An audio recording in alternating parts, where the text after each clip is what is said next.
Recording from Sandy, Utah, you're listening to Idiot to Genius. Hello, my name's Steph Schull.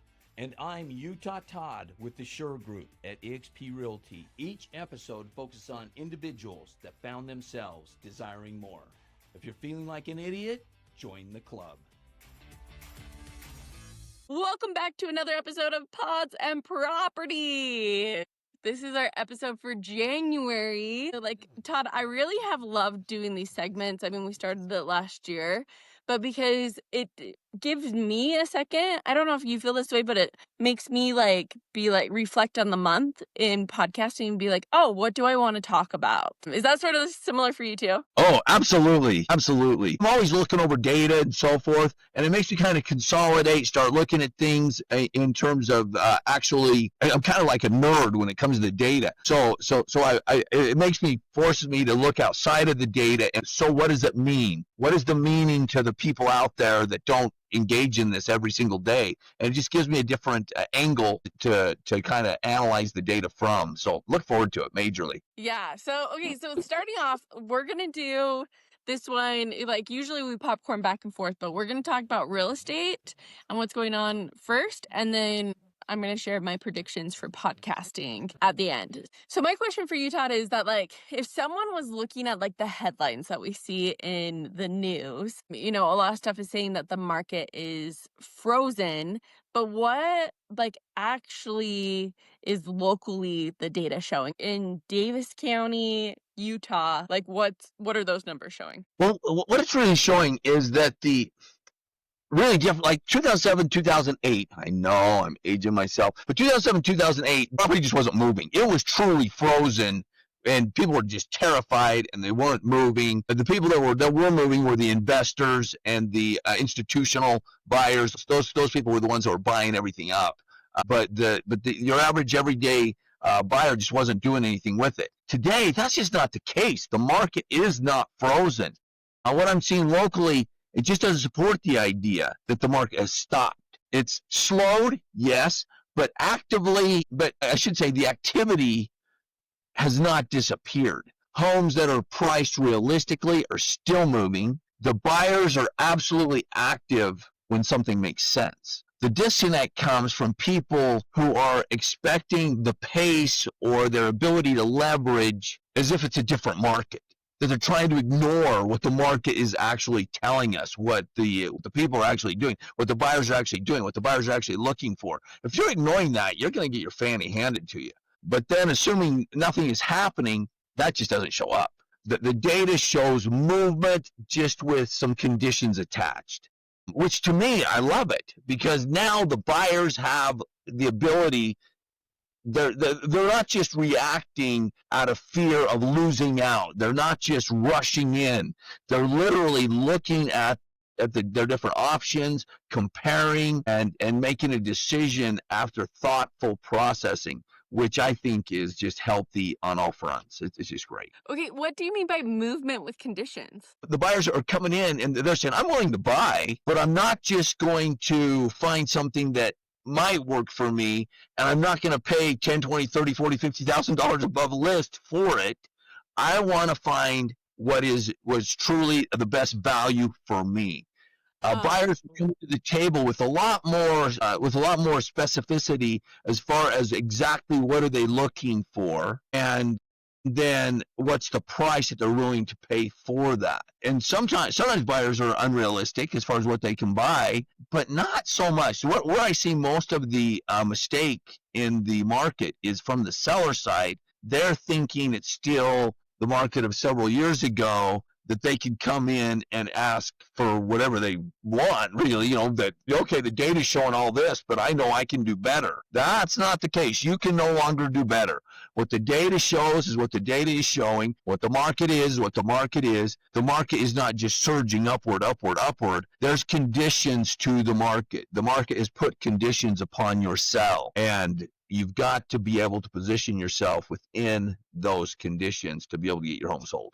No, that makes sense as you explain that a little bit more. I was like, wait, what do you mean by conditions? So, I mean, good time, it sounds like, for buyers. And Also, it's been interesting just seeing where I work, how it is steady. Like, even for December, like, December is usually dead for real estate a lot of times, like it's just not a busier month. But like last month was very steady, like, Right. and so like with that, I want to know your opinion, looking at the data of the last few weeks side by side. What's the quiet shift that you're seeing? And it just kind of alludes to what we were talking about just a second ago, just a little more detail, is that the quiet shift is selectivity. Buyers they're not reacting emotionally anymore. They're watching, comparing, and waiting for the best value. The sellers who understand um, sellers to understand that the market really has adjusted, and that the market really is not the same market of several years ago, or that maybe, and I'm willing to work with a seller that says, you know what, I think I can sell it for this price, or I believe this is what we can pull off. I'm willing to try it, to say, okay, let's go. But they need to be willing to adjust rapidly. If the market's saying, no, that's not going to happen, they have to be willing to adjust rapidly. You can see it in how long certain homes sit versus others that are pending quickly, that come off the market really quickly. The market isn't random right now. It's just very discerning, I guess, the way you can put it. Yeah, no, that makes sense. I'm curious, as you're talking about what buyers are looking for, what does this market reward right now and what does it punish? Great question. The pricing is just so critical right now. And of course, clean condition. We need to have a clean condition, and realistic expectations is really where we get traction. What is punished is overprice, overconfidence, hesitation, especially pricing based on what a neighbor got months ago or years ago. The data makes it clear. The market will engage when it feels respected, and it will completely ignore listings that feel like they're overreaching, trying to pull off the things that we could pull off a few years ago. The market's just not there. Just not there. And especially when you consider, if people have owned their home for over five plus years, the amount of equity they have is significant. And sellers need to realize that. You are very fortunate. If you've owned your home for over 5 years, you've got equity. Significantly, if it's over the last 10 years, you've got a lot of equity. And you need to realize that you've been blessed with that equity. You don't need to go after, nor will the market allow you to just continually go. And we have to be careful on the greed valve, because if you get that greed valve way too open, you're going to get spanked. And that's interesting because constantly like shocked at, you can sort of tell looking at like the MLS of those listings that like the seller thinks it's 2020, and just that they don't really care. They didn't clean up for the pictures. They didn't invest in pictures. And there's only so much I feel like that the agents can do if sellers sometimes don't want to participate, right? Right. And No, so absolutely. it just compared to the ones that go like a lot faster, they look pristine.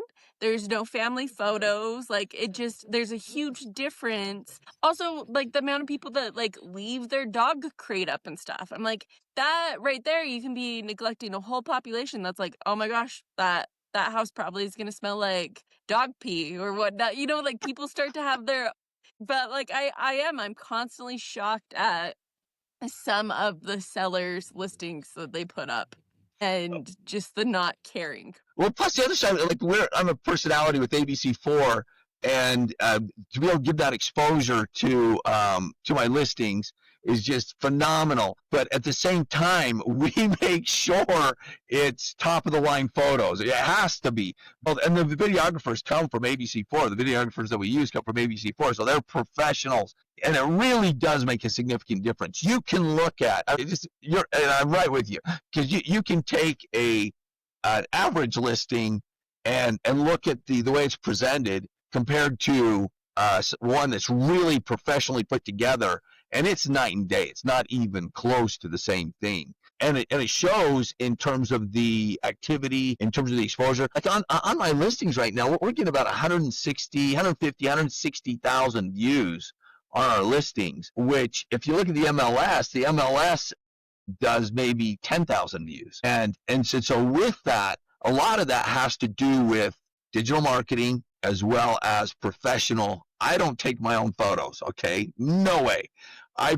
We have to bring in professional photography, but that costs money. And so we invest in it, and it just makes such a big difference in terms of exposure, in terms of expectation, in terms of getting your home sold. It just is night and day. So excellent point. Well, Todd, I feel like this is an announcement that you haven't made yet on the podcast, but to be at this brokerage that now you are on, like your stuff is showcased on ABC4 is a big deal. So tell us more about that. Oh yeah, we did. It's so funny that this brokerage has been pursuing me as an agent for over a year, and they would call me regularly and wanting me to switch brokerages, and I just wasn't interested. I'm just not one to change brokerages regularly. I just don't change brokerages very often. Honestly, it's painful to change brokerages. You just get set back as far as your momentum and everything else. And so finally, the broker called me up and said, "Look, you need to come in here. Let's talk, and I will just blow your doors off." And I'm going, yeah. I laughed. I literally laughed. I went, yeah, right. I mean, I've been in the industry over 30 years, so it's like, what are you gonna do? But I thought, you know what? I'll increase my network. I'll go meet with them and everything. So I knew him from a previous brokerage that I'd been with. So anyway, I went and met with him, and when I walked in, I was so blown away.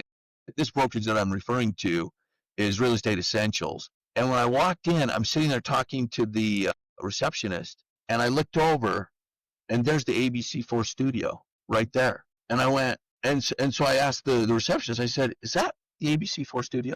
And they said, "Yes." And I said, "Do we, as agents, can we utilize that studio if we're with this brokerage?" And she said, "Absolutely." Then when I met with the broker, I asked him, I said, "Who does the videography on the listings?" And he said, "Well, ABC4." And I just went, done. I mean, and the reason why, what I've always done in my career is, instead of paying attention to maybe commissions or percentages or any of that, what I've always paid attention to is doing what is in the best interest of my client. And every time I've made a decision that's in the best interest of my client, everything else just takes care of itself. And so what I realized by going in there and meeting with him was, my client, I cannot, if I don't switch, if I don't come over to this brokerage, I cannot say that my client has the best deal, is getting the best service by doing business with me and my current brokerage. It's just not the case. There's another brokerage out there that offers a much higher level of performance, much higher level of marketing exposure. And when I met with him, we were going over the numbers for the brokerage. Of just, it sounds arrogant, but I'm just being serious. My numbers, it blows away their numbers. I mean, the numbers that I get personally from my digital marketing and all those kinds of things just blows them away. But nonetheless, comparing brokerage to brokerage, it wasn't even a discussion. The amount of exposure that this brokerage brings to the table compared to my previous brokerage, far better, far better. And so they're just pouring more fuel on the fire that I'm generating through my digital marketing. So anyway, I'm way excited about it. Things are just moving forward with that, and I'm way excited for my clients that they're going to be able to have this kind of exposure at this level from the brokerage itself. It's just great. No, that's so exciting, because you've been putting in the work to do your videos and your social media, and to now be able to like have it upped even more with like let's be honest, like a news level is like the ultimate level Right. of production, makes it even better. But Todd, I'm curious, since you talked about you're a numbers guy, you're always running the numbers. What does the data say, not about like 6 months from now, but like 30 to 60 days from now? Yeah, people are living, and that's an excellent question. The reason why that's really, so many times we're looking at 6 months out, maybe a year out, that kind of thing. And that's not where people live. People are living, making decisions in where they're at right now and what they're feeling right now. And is there a shift that's really coming in the next 30 days, maybe 60 days on the outside? And the data suggests continued steadiness, not a sudden shift. I expect more of what we're already seeing. Buyers they're not desperate. They're thoughtful. They're going to analyze and compare, home to home and be able to look for the best values. Sellers are going to continue to test the market. That's just their MO. They're going to continue to test the market. Maybe they'll start off being a little bit on the upper end, and the market might support it. It may support it. May move. May happen depending on the house, depending on the location, depending on all those factors. Pricing is always going to be the deciding factor, especially right now in this market. It's always going to become to the pricing. The next 30, 60 days aren't about dramatic change. They're about who adapts and who doesn't. That's really what it comes down to. Enter into the market, adapt where you need to, and go from there. Well, I always love picking your brain about real estate, and it's exciting to hear what's to come. When it comes to the predictions, like what maybe the 5 podcast predictions for 2026? What are you looking at? Everyone's doing their predictions for the year, and I actually put into ChatGPT last week, what are your predictions for podcasting in 2026? And it's I didn't really agree with the predictions, and I was and I'm also finding myself trying to use AI less. There's certain things I will use it for, editing this episode, episodes descriptions I still use it for. But in my captions, Todd, I don't know about you, but I'm sort of over reading AI captions and stuff. So I've been trying to do my Instagram captions. I'm a terrible speller, right? But doing the voice to text captions. And I've noticed as I've done that, it's it looks completely different from ChatGPT stuff. And I'm okay, this is I'm feeling better with that. And so that's the predictions. I was no, Steph, remember, we have this knowledge, we can come up with this by ourselves. And so anyways, that's just my plug of I'm trying to be less dependent on ChatGPT for certain thinking, because I don't want to always rely on it when it's no, trust yourself, because I think that and this is a random topic, but I think that as a generation, if we relied too much on this in the next 5 years, everyone's going to be second guessing themselves because ChatGPT or whatever AI didn't say it. Oh, yes. And that can be a deep topic in and of itself. So I think you're spot on when it comes to it. And it's so great that you're putting in your own, and the world's already getting sick and tired of AI. I mean, of perfection.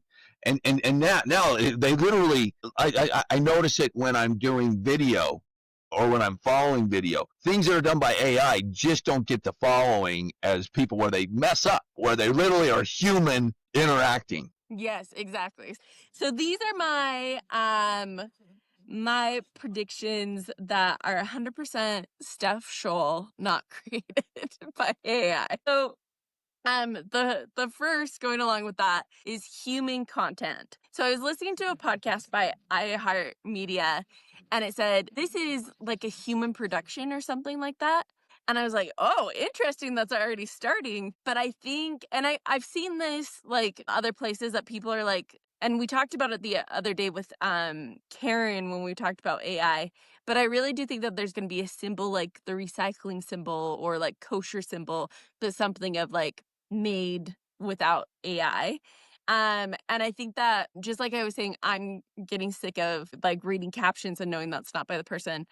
I think that we're going to, people they want to know that the person that they're listening to isn't one of those 50 AI hosts that I talked about a couple months ago, but is actually a person with actual human experiences, actual human fears. And anyway, so I think we're going to see more of people saying, hey, this is a human podcast or something like that.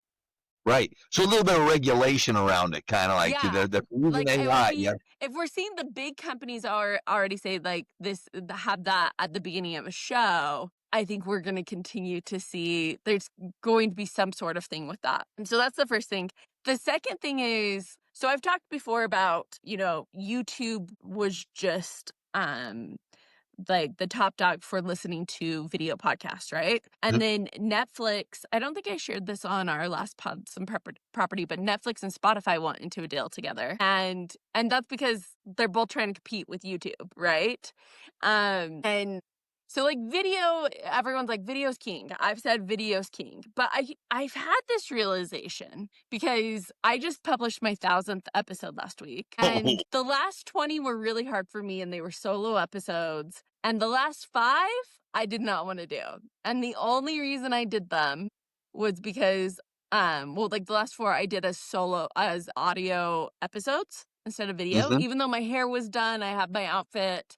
I like sat on the couch by the Christmas tree and just held up my phone and did the podcast that way. And I had this realization. I'm like, everyone's saying video's king. And yeah, it's great for your content and everything. But audio, that's still how most people are listening to podcasts on Apple Podcast, Audible, Pandora, iHeart, that's all audio. And most of the podcasts I listen to as I'm driving or doing the dishes, even though there's a video version of it, I'm listening to the audio.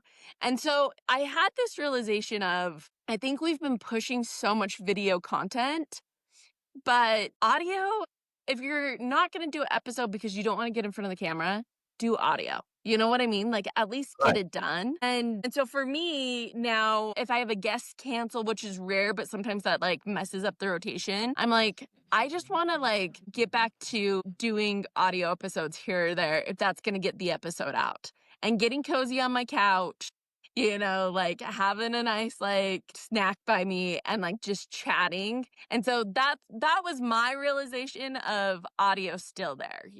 And really, when it comes down to it, that is just going around is done is better than perfect. Yes. So you have this perfect profile of what it would be like, but at least you're getting it done. I mean, that's Yeah, awesome. and like still tons of people are listening that way, Right. So it's not, yeah. So that was a big realization for me, and I think that like we're gonna continue to see more people do audio podcasts.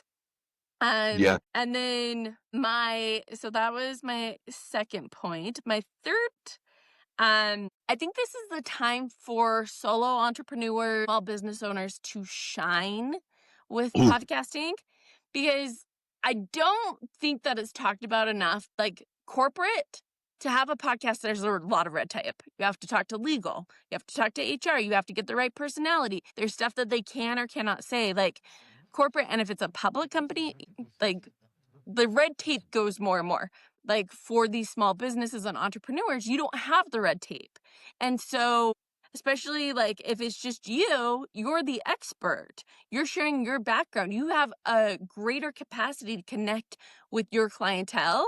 And as a small business owner, I mean, you can get your team together and do a discussion once a week on what's happening in the industry. You can interview people about why they love doing what they do, like to recruit. You can talk about your origin story, interview the owner. There's so many ways that you can utilize podcasting in a small business to help people build that trust and as a solopreneur. And I just think that like that needs to be talked about more, but that we've already seen those demographics get into podcasting, and I think we're going to see it even more and explode. Well, and that's such an excellent point. I didn't think about it from a podcasting standpoint of view, but from a standpoint of view of where we are as a country and so forth, the small businesses has always been a mainstay, and I think it's going to become more so as people are starting to become disillusioned with their jobs and becoming and starting to realize that in working a regular job, people control your life. And everybody used to think it was all safe. That going into business for yourself is a lot more risky than having a job. And I think people are starting to realize that's not true.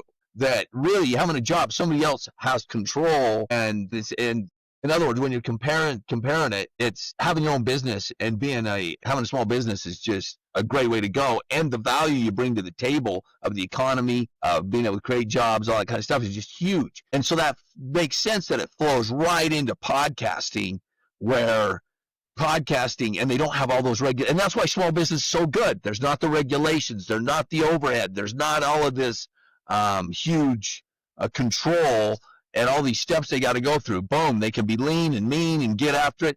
And in podcasting, same way. I agree with you 100%. That's such a good point. Well, and I had that realization the other day of like why we don't see some of these bigger companies starting podcasts, because it is more of a headache. And I think that that's something that I'm going to shout from a megaphone to get people like, hey, like this is your advantage. This is your advantage over big business. So like go Secret for weapon. it. It's a secret weapon. Yes, secret weapon. I love that. Secret weapon. Yes. So that was point number 3. And point number 4 is we're seeing people be less politically correct. I've had a lot of podcast guests that are just authentically themselves. And probably not 100%, because let's be honest, as you're recorded, there's still a little bit more regard. But I am loving hearing different perspectives. And I saw the other day a post, a guy that was like, I want to do a podcast and bring 2 different sides together. Like the whole premise at the end is just agree to disagree. Like we're having a conversation and a debate and whatnot. And let's bring back debating. Let's bring back, like, you don't have to agree with everyone, but let's respect everyone. And I think that people are done with this, like, cancellation if you say the wrong thing or tiptoeing.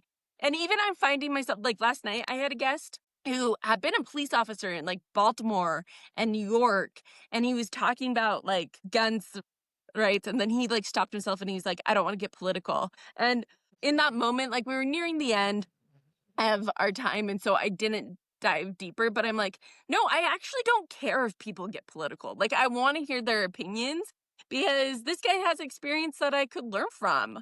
And that, like, even if I don't agree, or if I do agree, like let's bring back that of hearing both sides of an argument, and not be like they're so dumb or they're like the worst person in the world. Because I think right now it's so polarizing. If you think differently than someone, it's like they're, like the stuff that people are saying, I don't even want to go into it.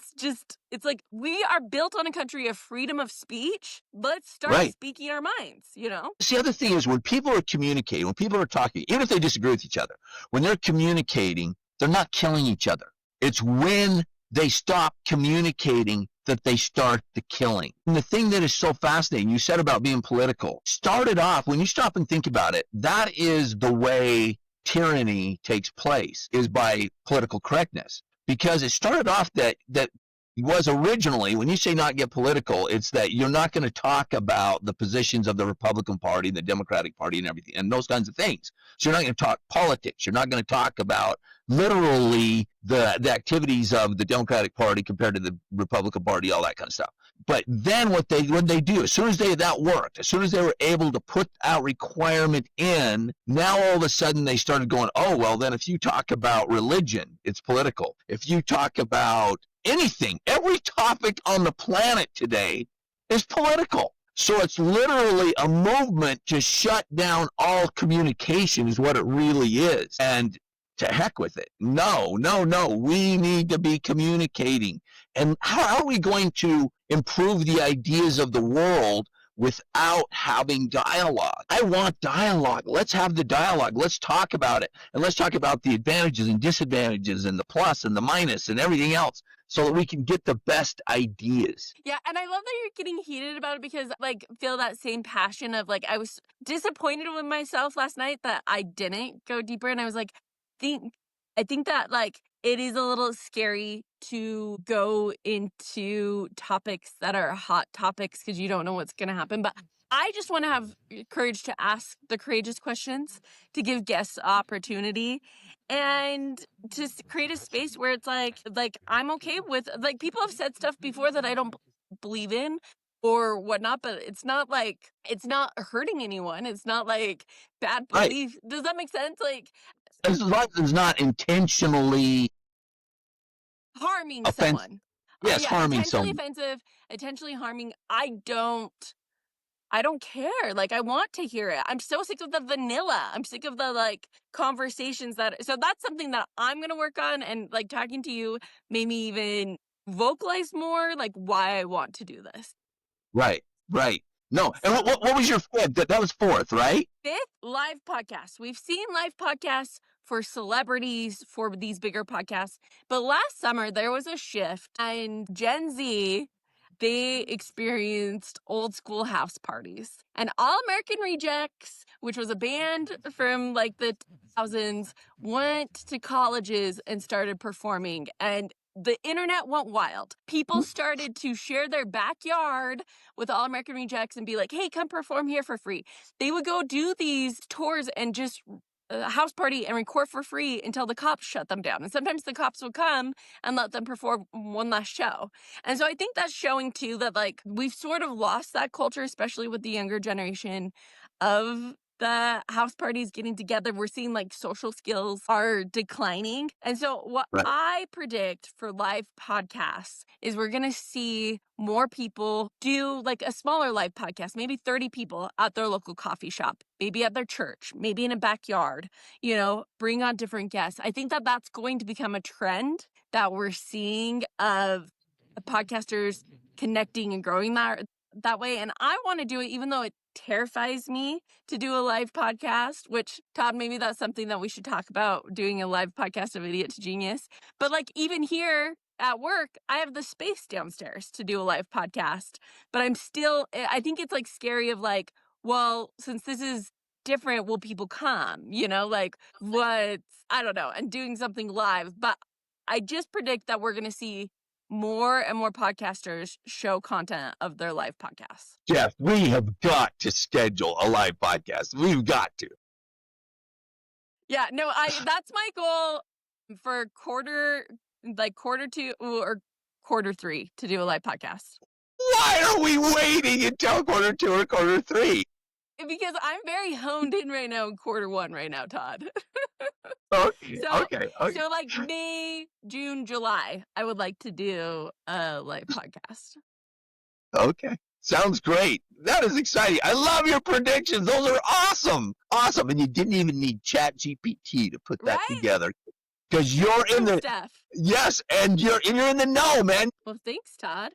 Well, thanks for sharing your wisdom about real estate, and to those of you who've listened to this episode, if you want to be a guest, reach out. If you know someone that would be a great guest, we're always looking for that feedback, and we just appreciate you guys, and we're excited for 2026. I mean, we've recorded all of our episodes for January almost. We have one tonight and one tomorrow, and then we're done for the month. And we have I feel like this is our year that we're booked out. Like we're in the routine of it, and it's gonna be awesome.